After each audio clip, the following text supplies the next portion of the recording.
They are some of the world's most notorious serial killers. He was like a god. He had a corpse as his plaything. But were these psychopaths born evil, or did their mothers make them into monsters? I'm Donald McIntyre, and I'm on a quest to explore how some of history's most horrific murderers were moulded by their dysfunctional relationships with their mothers. When it comes to people who are pathological, psychopathic, the influence of the mother is absolutely dominant.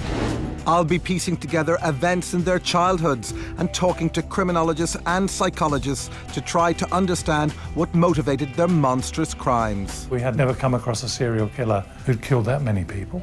In this programme, Daniel Bartlam, the Coronation Street Killer.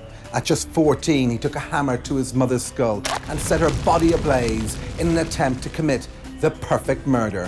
He believes he can pull off the great crime. He can pull off murder and get away with it. Did this relationship between a mother and her son have any impact on this descent into terrifying and gruesome murder?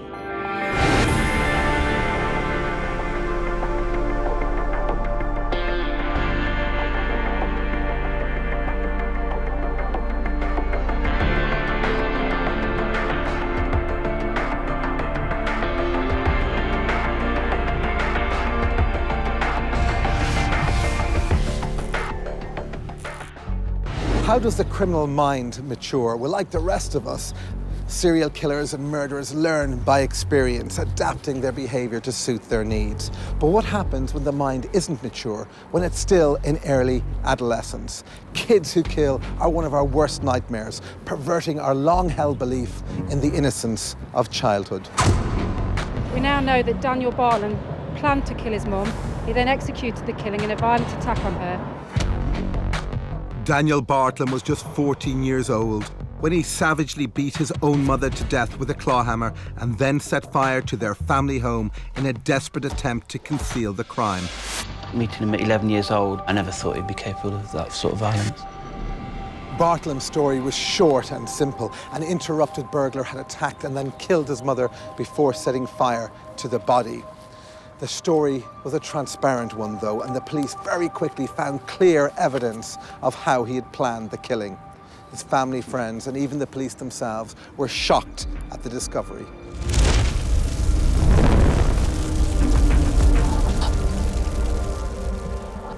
There are very few cases I've covered as a reporter involving young people as young as Daniel. It's surprising that compared to some notoriously dangerous criminals, Daniel Bartlam was scary in another way.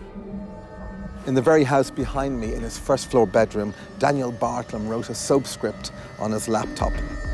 It was awful to hear in court how a 14-year-old boy had been Googling how to get away with murder, and then he'd written his own play on his iMac computer. In this story, Daniel casts himself as a murderer, a master criminal, and a serial rapist. It's a horrific portrait of a psychopath that no one could have imagined would become reality.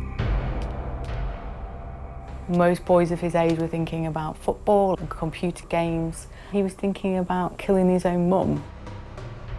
But how did a 14-year-old turn into a murderer?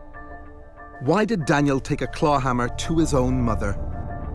Daniel was born on the 11th of November 1996 to Jacqueline Bryant and Adrian Bartlam here in Nottinghamshire. He was the couple's firstborn and Jackie adored him. The couple were married 3 years later and Daniel, suited and booted, was the picture of innocence. However, the marriage began to fall apart, and in 2005, shortly after his younger brother Dominic was born, the couple divorced.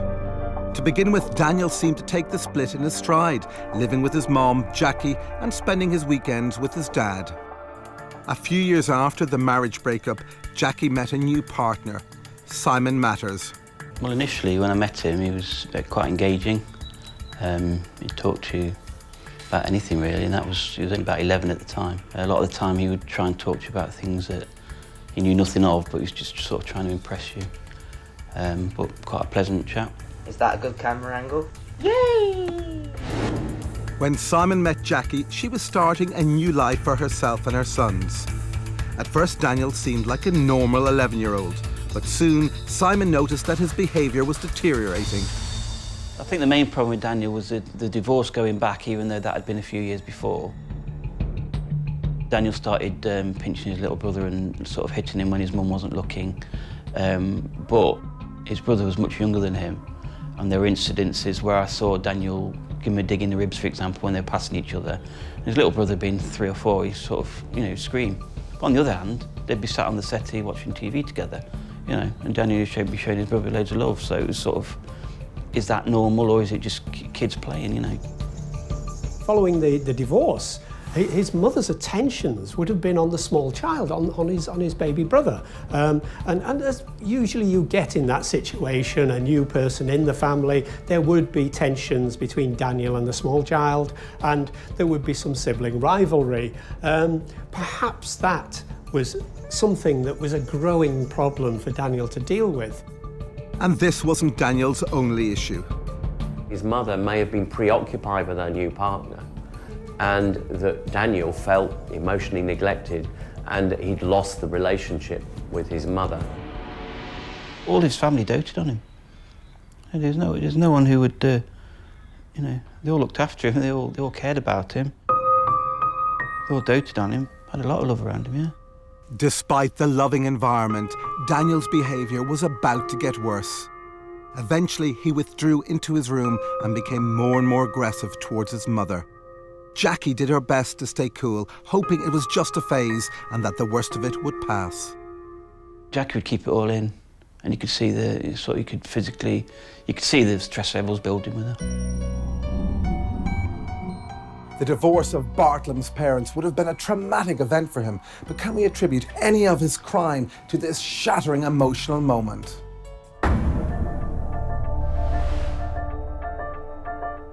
It's undeniable that obviously divorce is always a traumatic event for any child, but what impact did this have on the crime?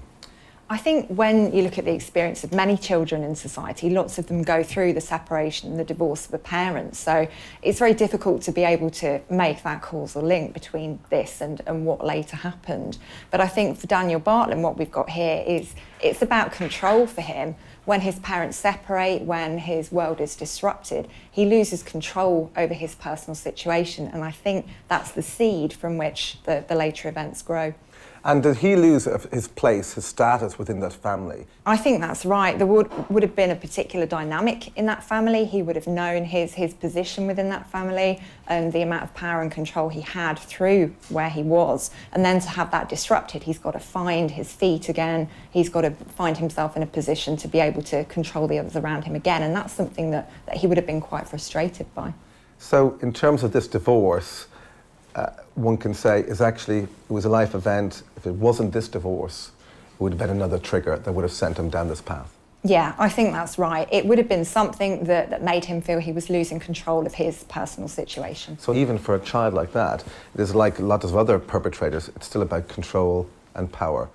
It's very much about control and power, absolutely. I've seen it a lot with young girls around that age, where in order to re-exert power on their environment, they self-harm. But there's no sign of that here. No, and when you look at how individuals react to this type of thing, they'll often do one of two things. They'll either internalise it, so they will self-harm, they'll take it out on themselves, they'll lose themselves in a fantasy world, or they'll externalise it, so they'll begin to display violent behaviour, they might harm others. And I think what's going on at this point in time is that Daniel's internalising these things that are happening to him. Coming up, the flashpoint that led to murder. His fists were clenched and he was shouting, sort of right in the face, sort of nose to nose. 6 years after his parents' traumatic divorce, Daniel Bartlam savagely beat his mother to death with a claw hammer before burning her body and setting fire to the crime scene. He'd had a radical change in his home life, but what provoked him towards psychosis, into becoming a cold-blooded killer? At 13, the effect of the divorce on Daniel was already showing. But there was another dramatic change in the family's circumstances.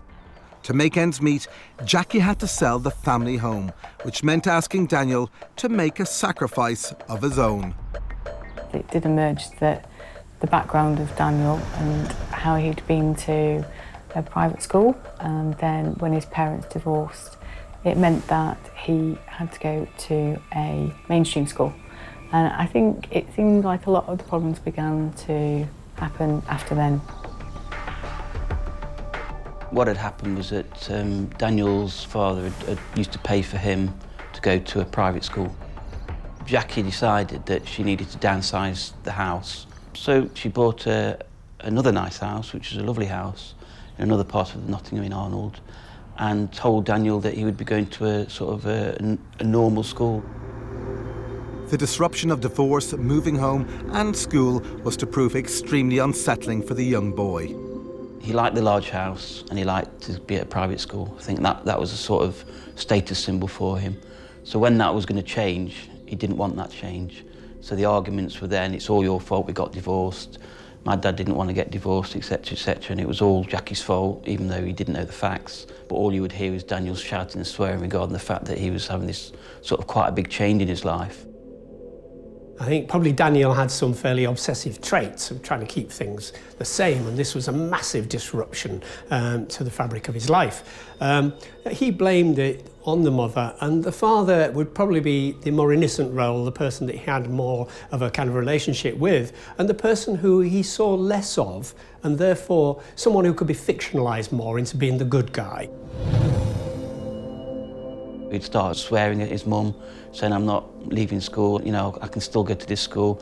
And in actual fact, his mum did pay for him to continue at the private school off her own back for probably about 6 months. She went totally out of her way to sort of appease him. From what I heard in court, Jacqueline Bartlam was a lovely, caring, supported mother. She had arguments with Daniel Bartlam like any mother would have. He lived in a nice house. Everything that he wanted, he had. As Jackie was settling everyone into the new home in Arnold, Daniel began to isolate himself and chose to lock himself away in his room. You know, he would never, for example, go out and play football, just a normal thing that kids would do. He'd never do anything like that. It would always be something that I wouldn't expect 11, 12-year-olds to do, playing 18-rated games or watching Coronation Street, for example, which he loved. But I wouldn't expect an 11, 12-year-old to be doing that. Whilst alone in his room and away from the prying eyes of his mother, he began to develop a disturbing pastime. There he would watch graphically violent DVDs and TV shows, most of which were 18-rated. Then he would post his favourite clips, those dealing in death and murder, online on YouTube.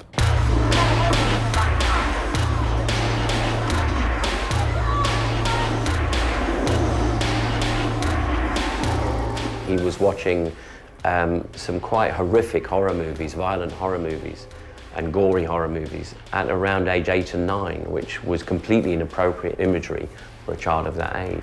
Clearly his mum was being liberal or letting him have access to materials that he probably shouldn't have seen at his age. And indeed, his own stepfather had been concerned about him having access to such inappropriate material. The effects that would have had is that he will look for violence in anything that he's watching from that point on, because what has happened is his body's become excited and aroused through the flight-fear response of being scared to violent imagery. Left alone with the videos, Daniel found a worrying form of self-expression.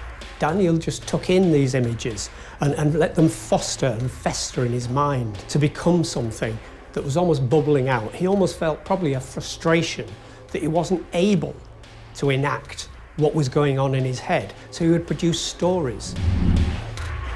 I was downstairs one day. Daniel just came down into the kitchen and showed me this story that he'd written. It's a handwritten story, and it was about two lads who were walking to school. One had started picking on the other had fought back, and there was some sort of running battle towards school. And then the lad who'd been picked on in the first place ended up stabbing the lad who was picking on him. So I read it, gave it him back, and I was just like, well, why have you written that? And then he showed his mum quite proudly, and she was the same as me. Well, what have you written that for, Daniel? He would write out violent episodes. He would produce perhaps drawings or whatever kind of output, but this wasn't actually fulfilling what he needed, which was actual enactment.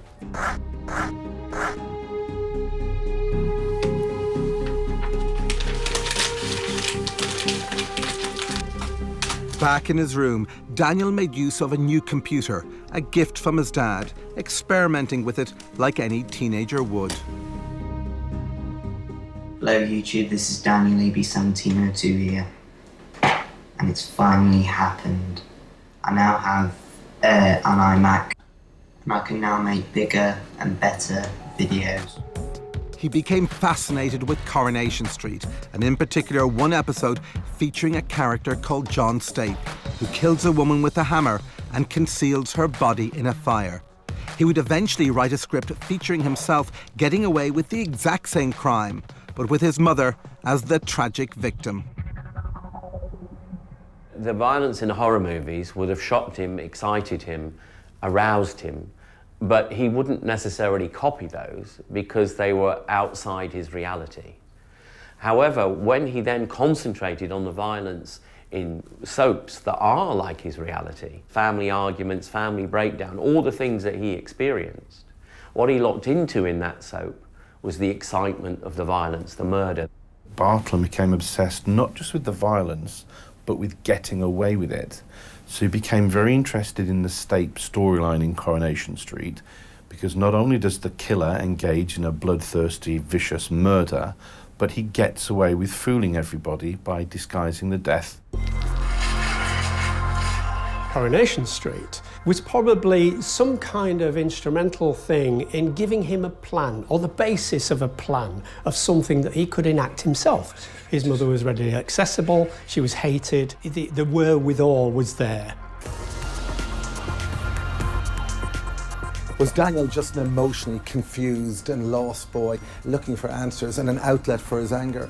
And should his mother have been much more concerned about his escalating fascination with violent videos? And if she had intervened, would it have made any difference?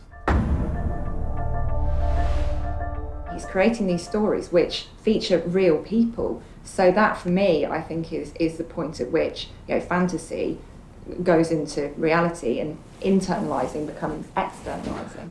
In other cases, there'd be some degree of transference, a different name. It would obviously be Daniel's character. That's a real signpost. Yes, it is. There isn't any kind of attempt to cover this up. No camouflage, no disguise. No, it's very much, this is all about me. You know, I'm not convinced that the videos play a significant part. It's part of a journey, but to my mind, it's kind of nearly a rite of passage for teenagers. So in one sense, this is kind of normal behaviour for him. Lots of his other stuff was not, but this not hugely significant for me. No, not for me either. I think there's been a debate raging for many years about the impact of violent media. Does it make people go out and commit violent acts? What effect does it have? And actually, there's not very much evidence to say that there's a direct causal link between viewing this type of thing and then going out and harming somebody.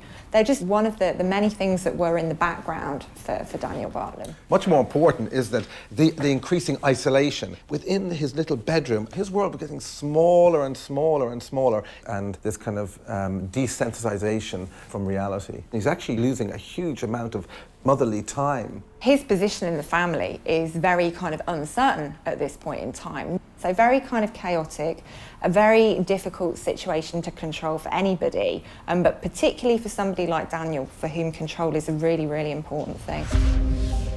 When Daniel did emerge from his room, he would find new ways to get his family's attention, ones that Jackie would struggle to ignore. His favourite trick was to push it to the limit, to see how far they could push them before they actually snapped. I always said Jackie's favourite word was Daniel. She'd shout Daniel with a big exclamation mark, as if to say, what's going on? As Simon spent more time with the family, he noticed their problems grow. He was particularly surprised one morning as he and Daniel worked together to help clear Jackie's new garden pond. Jackie was at work, I went round to help. She had a garden pond, started clearing the pond, chopping bits back and taking out the dead bits. Daniel's off school that day. It was about dinner time. I said, look, I'm going to go and get a sandwich. Came back and the pond, every single plant in it had been totally chopped back, destroyed. A right mess. And I was just flabbergasted. I'm like, well, you know, we'd cut it back and generally just finished it, so it would look nice and neat, but he'd literally destroyed the whole pond. So I questioned him about it, and he said I was just trying to help. And at that point, I can remember, you know, like it was yesterday, he literally just lost his temper, started crying. When it came to his mother, the confrontations were worse, and Daniel's aggression became much harder to manage. Daniel had wanted a pizza, and his mum wouldn't order him one because they'd already had some food. He then proceeded to order it himself, and when it came, he paid for it out of his own money. He'd got more and more annoyed with the fact that his mum had questioned why he'd ordered a pizza after he'd already had his tea. This is the first time I'd actually seen them stand toe-to-toe. Jackie was sat down on the settee. He sort of stood over her. His fists were clenched and he was shouting right in her face, swearing and sort of shouting, "I hate you." Daniel then ran upstairs and he was stood at the top of the landing for probably a good, what seemed like about 2-3 minutes. And he started hitting himself and hitting the walls, screaming. I'd heard arguments and shouting between the two, but nothing like that. That was the first time I'd ever seen, you know, him get that close to her. If Jackie couldn't ignore his aggressive teen tantrums, then confrontation was proving equally hard. Was there anything she could have done to correct his alarming behaviour? But the role of Simon in this is quite interesting because I get the sense that Jackie wanted him around more and more. And not only just to be a kind of bit of a referee, a bit of a policeman, a bit of a manager of this kind of strange environment, but also to be a kind of male role model. Maybe she thinks that at this point in time, this might be, you know, the magic thing that is gonna make this behaviour, you know, make him rein it in a little bit. I just wonder if she pulled the rein a little tighter, and he referenced that tight rein, but clearly wasn't tight enough.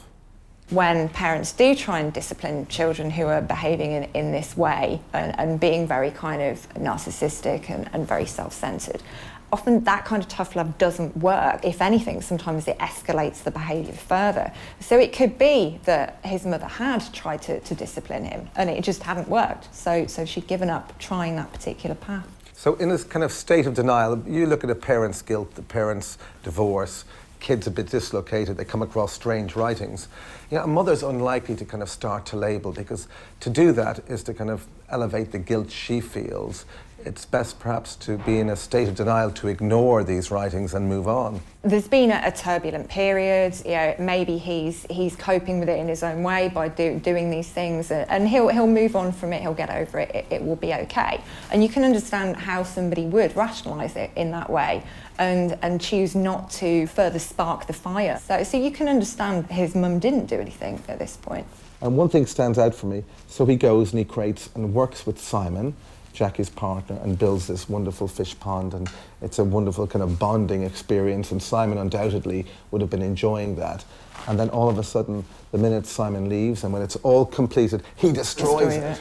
So to my mind, he planned to create just for the purpose of destroying. Exactly. And this isn't behind a screen or behind his bedroom door anymore. This is now becoming much more visible. Daniel knows that Simon is going to feel devastated by him doing that, and that's why he does that, because people like Daniel enjoy playing with the emotions of others. One really strange event, they have a lovely family dinner, and then he decides, you know, which is a direct insult to Mama, he decides he's going to order a pizza. And then the pizza arrives, and this provokes an extraordinary row. I think part of the reason why she'll let him get away with some of this really, you know, egregious behaviour is because she was scared. She's adopting, I think, this trial and error approach because she simply does not know what to do with this young lad who is, you know, increasingly spiralling out of control. He's reading other people's behaviour and how they're reacting to him. And by going upstairs and appearing to self-harm, he's kind of, you know, flipping the situation around and changing it, and I'm the victim now. So this is a young lad who's really acutely aware of other people's emotions and exactly what he needs to do to manipulate them. Well, coming up, Daniel goes walkabout and begins to exhibit even more worrying behaviour. If I was, you know, dealing with somebody that was hearing voices, defecating around a room and having massive fantasies, I'd be seriously concerned that they were on the limits of personality disorder. At just 12 years of age, Daniel was writing graphic scripts detailing gruesome and violent murders. Just 2 years later, he acted upon them, savagely killing his own mother. There were warning signs. How come his mother never noticed? Jackie attempted to look past his challenging behaviour, but it was about to become even more extreme and obscene. Back 2009, a lot of things started worrying me about what we found in his bedroom. But then when we actually started clearing out his room, I found a collection of Jackie's underwear in a briefcase. Some people may interpret the fact that he stole his mother's underwear as there was some psychosexual aspect to that, which, given that he's a growing young man, there might have been. But I think it was just a cry for attention. Perhaps in some way, Daniel was actually kind of grasping back a certain amount of power from his mother. He'd lost when it came to the divorce. His mother, Jackie, chose to play down the hidden lingerie incident as best she could. On that particular occasion, she did laugh it off. She said, well, I wondered where all that had gone. But there was no explanation or there was no inkling that she was going to say anything to Daniel about it. He just laughed off and that was it. Jackie's lack of reaction may have backfired. Did it appear as though she didn't care? He was deliberately being naughty and he wanted his mother's attention and his mother to come and tell him off and find her underwear. He just wanted any form of interaction and his behaviour got worse and worse and worse to get that interaction, because interacting with your mum by being naughty and getting her attention by telling you off is better than getting no attention at all. Daniel certainly got their attention when Simon and Jackie uncovered a disgusting surprise as they cleaned out his room. I then started finding he'd urinated in plastic tubs of toys. He liked his sci-fi stuff, Star Wars and that sort of thing. If you looked at the tub you wouldn't know, but when you started moving stuff out, it had been ruined, and he'd also defecated in these tubs as well and left sort of dirty towels around the place, under the bed, in the boxes. So all that sort of stuff was adding up, and it was sort of, it's not really quite right, this. When individuals are going through psychiatric distress and their reactions or responses can be unpredictable, it's very hard for parents or loved ones to actually challenge them. I think that he did suffer emotional neglect, and that when he started to toilet in his own room, this was a cry for attention. The fact that Daniel actually urinated on his Star Wars figures and defecated not only there but also all around his room is the kind of bizarre, fragmented behaviour we get when someone is slightly schizotypal, which is a kind of muted form of schizophrenia. It's where his idea of fantasy and reality is completely disturbed, and he starts to give things more significance and meaning. But it also might be, I hate you, you bought me these toys, and this is what I'm going to do to them. So it is an indication that he began to hate his mother and feel aggressive towards her, and his aggression was being, at that time, redirected to the toys that she had bought him. Finally, would this provoke Jackie to take notice and question his behaviour? Jackie's reaction with the tub thing was one of, pretty horrific. She just said that's what kids do. Daniel just didn't give a damn about anything. He just sort of didn't realise the value of money, didn't realise the value of the toys he'd got, didn't respect them. Even though he had an ensuite in that particular room, he couldn't be bothered to get up and go to the toilet. He would do it in the tubs. Had it been me, I would have took him to task, but obviously I wasn't going to because he wasn't my son. But I was pretty horrified what I saw, because obviously I was the one that's cleaning it up. Daniel didn't seem to be getting the response he desired from his mother, so he took matters even further. Looking for attention or acting out another fantasy, he ran away from home. Jackie rang to say that Daniel had run away. She was frantic with worry because obviously she didn't know where he'd gone. But he'd sort of done it for attention before. His disappearance sparks a police search and leads to Daniel's first encounter with the law. He'd run from the new house. He's trying to make his way to the old house. Police found him at 1 a.m. walking towards where he had lived with his parents before they divorced. While it was clear there'd been a serious disagreement, it was never really revealed why he'd run away. When the police dropped him home, Jackie didn't flag up her concerns, so they simply left her to deal with the matter. Was Jackie hoping that Daniel's behaviour was nothing serious, or could she have intervened to prevent him drifting further from her reach? My first initial reaction is this is like a cry for help. On the surface, if you look at this behaviour, running away from home, running back to a place where, you know, his family was kind of secure, and you might interpret that as, you know, a cry for help, somebody wanting to return to a situation which was comfortable for them. And I think Daniel was well aware of the impact that behaviour would have on his mother, and feel guilty about that. And I think that's exactly what he was doing. That's exactly the kind of feeling he was trying to generate. So I think it was very carefully orchestrated. He did his own form of the kind of paramilitary dirty protest. What he did, he defecated on his precious toys, expensive toys, and urinated on them. And, you know, you get it as a form of protest, but he's seeking and provoking a reaction. My reaction to this is perhaps what Daniel was trying to engender in his mum, you know, a state of confusion. Why is he doing this? A real state of anxiety and concern for his son. In military terms, they talk about a choke point, certain crossroads which are really significant.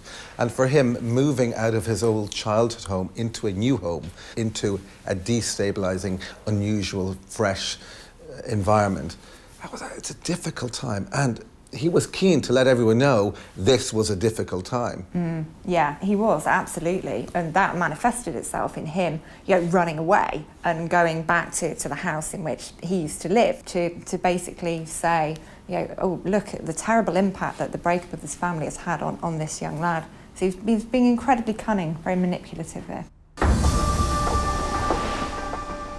Back home and safe, I'm sure Jackie had hoped that things might soon return to normal. However, just a few months later, Daniel was referred to the on-site counsellor here at his school after telling his fellow pupils that his tie, which he named Fred, was trying to strangle him.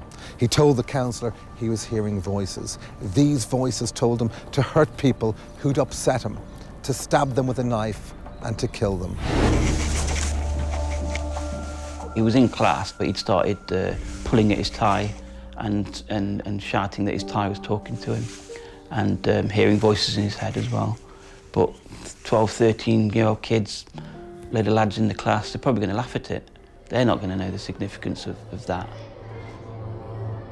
It may be that Daniel was actually reporting hearing voices, and this could be aligned with schizophrenia-like symptoms. And perhaps the defecation around the room and urinating inappropriately. These are characteristics that you would see in schizophrenia, you know, when it's completely unmedicated, etc. But it clearly was not picked up psychiatrically.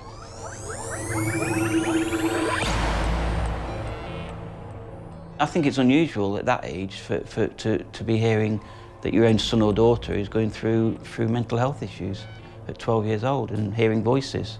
Quite worrying, really, isn't it?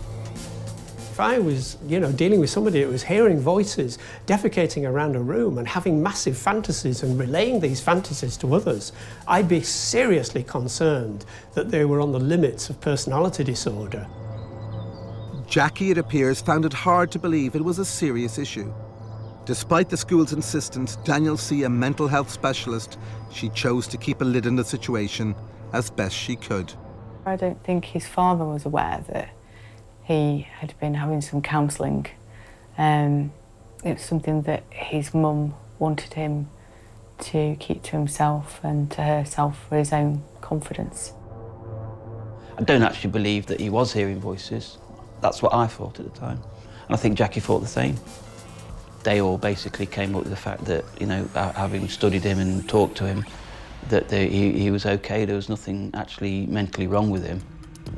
Jackie was relieved at the diagnosis, but what had Daniel actually been discussing in private with the specialist? In the last session, apparently, when he came out of the session, she'd hugged him at the car as if to say, thank goodness that's over, we know you're all right, there's nothing to worry about now. But in that same session, unbeknown to Jackie, Daniel had said that she didn't treat him very well. I think it was a lot of it was sort of lies mixed up with sort of attention seeking. Why had Daniel used his therapy sessions to vilify his mother? Did he genuinely believe this fantasy, or was there a darker plan brewing? Had he not been declared fit and well and had actually received some consistent therapy, might disaster have been averted? Or would he still have gone on to murder his mother?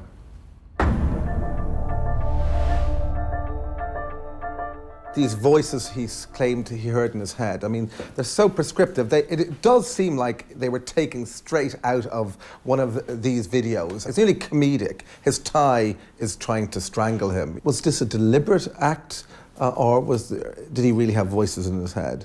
I don't think he really had voices in his head. He seized upon that one symptom of mental illness and used that and said, I'm hearing voices. You know, it's a stereotypical symptom of mental illness, isn't it? To evoke, you know, sympathy in others. This smacks to me as a, you know, long journey to an alibi. I think it was really telling, and as one of the really graphic pictures of absolute manipulation by Daniel was when he told the school counsellor that was how awful his mother was, and she belittled him. I think he'll be well aware of the fact that schools are obliged to, you know, look into it when children do something like this. And then, you know, the counsellor watches him walk out and give his mother, you know, a fulsome hug, and you're thinking, well, those stories don't match up. People like Daniel very much live in the present moment, and we often describe them as prisoners of the present. So they have difficulty reflecting on the past. They don't dwell on things. Because there's a real lack of conscience there, he's not going to get too hung up on the fact that somebody,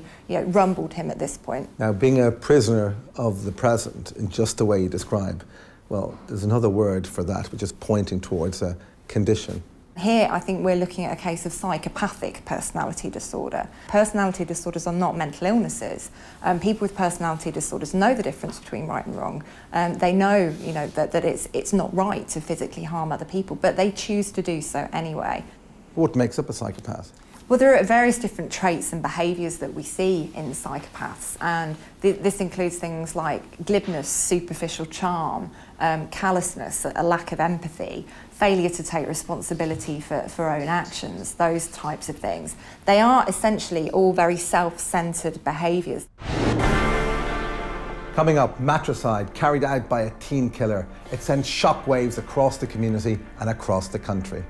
Daniel's barrister had asked him if he actually planned to kill his mother, and he replied, I didn't plan to kill her at that time. At just 14, Daniel Bartlam is a troubled young man with feelings of rejection and low self-esteem after years of trying to process his parents' divorce. In his bedroom here, just behind me, he carefully scripts a violent drama based on his favourite soap opera, Coronation Street. In the story, Daniel casts himself as the lead and has his character fatally beat his mother to death and then successfully conceal the killing by dousing her body in petrol and setting it ablaze.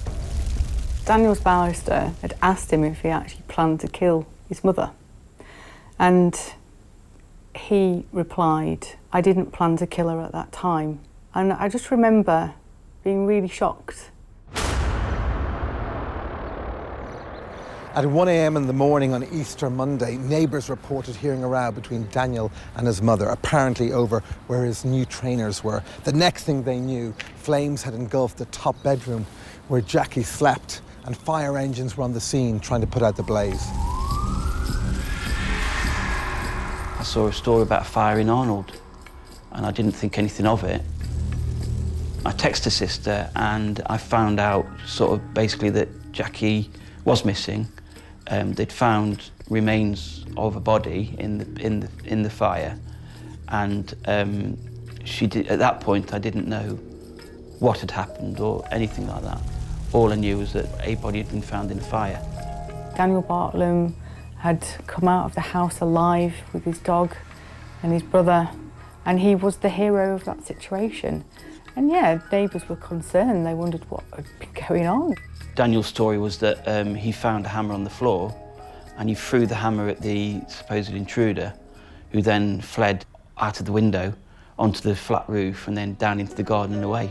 And then obviously this intruder lit a fire before they ran. Daniel made sure he'd saved his brother and dog, getting them out of danger, and then stood in front of the burning house. He appeared to want to be cast as the hero. Unusually, Daniel was in crisp, clean clothes. The neighbour just remembered how unusual that was of him. Now, they're used to seeing him in perhaps, you know, his tracksuit and bottoms from playing on his computer all day, and maybe his personal hygiene wasn't fantastic.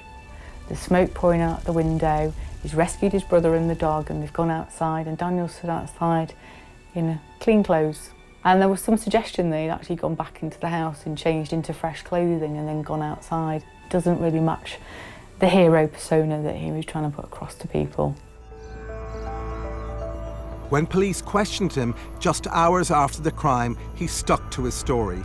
But it wasn't long before they too became suspicious and put the blame squarely on Daniel's shoulders. It was here in the Nottingham courts on the 2nd of April 2012, almost a year after his crime, where Daniel Bartlam was convicted of the murder of his mother. He was sentenced to a minimum of 16 years in jail. I absolutely believe he did enjoy the trial, being the centre of attention.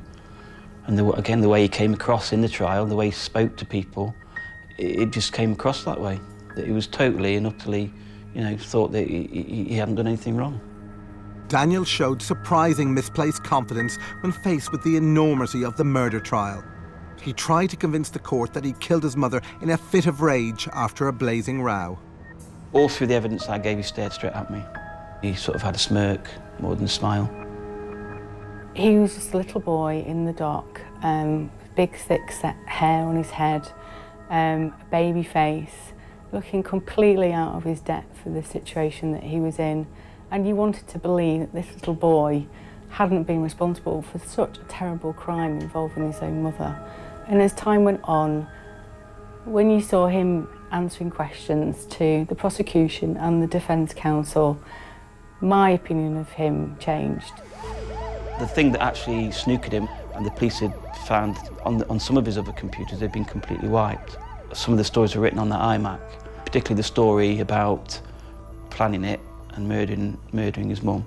That was found on the third backup on the computer. He was convicted literally by his own hand, the words he'd penned as part of his murderous fantasy. He thought he was clever by deleting the file from his computer, but not clever enough.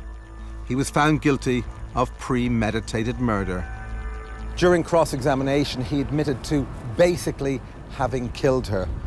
He showed no remorse and also explained to the jury his obsession with, in his own words, how to get away with them violent crimes.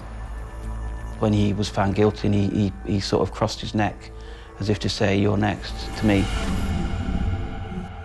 Without any hint of remorse or emotion, Daniel told in graphic detail the jury how he killed his mother with a claw hammer. This is the classic sign of a psychopath, but he was just 14 and came from a loving family. Where did he get his violent impulses from, and why did he act upon them? When we look at children who kill their parents, they tend to fall into three categories. There's the severely abused child who hits back at the abusive parent, and that's not what we have here with Daniel Bartlam. There's this severely mentally ill child who's not in control of what they're doing, who doesn't know what they're doing is wrong, so they're not responsible for their behaviour. Well, that's not Daniel either, is it? Thirdly, we've got the dangerously antisocial child. This is somebody who very much knows the difference between right and wrong, but chooses to be violent and engage in these behaviours anyway. So here's somebody who's very cold, very calculating, who knows what they're doing. So what makes a child killer? If you look at the characteristics which are associated with things like psychopathy, so narcissism, shallow affect, so a real kind of shallowness of feeling. These are things that we see in a lot of teenagers, and it's completely normal teenage behaviour. So it's not surprising to me that a parent wouldn't join the dots up, especially a parent who wasn't aware of what that was. Because teenagers do behave in unpredictable ways. They do, quite mad things every now and then. If somebody had identified Daniel as a psychopath or with that kind of mindset at an earlier age, is it possible to manage that? In families where children are kind of neglected, they're abused, services pick up on that quite quickly, quite often, and will intervene. Children come onto the radar of the criminal justice system very, very soon. But because Daniel came from a nice background, he had a mum who cared about him, it meant that she kept him away from that for quite a long period of time. I'm come back to the extraordinary irony that because Jackie was such a good mother, she camouflaged a lot of these traits, and therefore in many ways her own motherly love wrote her own death sentence, because if he'd been flagged earlier, somebody would have intervened and then he could have been managed and she would still be alive. His behaviour has been on a trajectory for quite a considerable period of time, and it was to end in absolute tragedy. At just 14 years of age, Daniel Bartlam committed a brutal and needless crime. The murder followed his script nearly word for word. With a 16-year sentence to serve, his storyline is now over. But the repercussions of his crime will be felt by his wider family and the community for decades to come. There's an article in the Nottingham Post that we published, and in it his grandmother speaks about how she will never understand why Daniel murdered his mum. And she said, "I love Daniel, but I have to ask him the question, why? What's the answer, Dan? Just answer your nan and tell us why." I still think about Daniel quite a lot. I don't worry about Daniel himself, because you know what he's done, he's got coming to him, but I worry about if he got out, would he do it again? I think about what happened to his brother, because his brother's going to carry that for the rest of his life, because obviously his brother witnessed it. And, you know, his brother witnessing something like that at his age is horrific.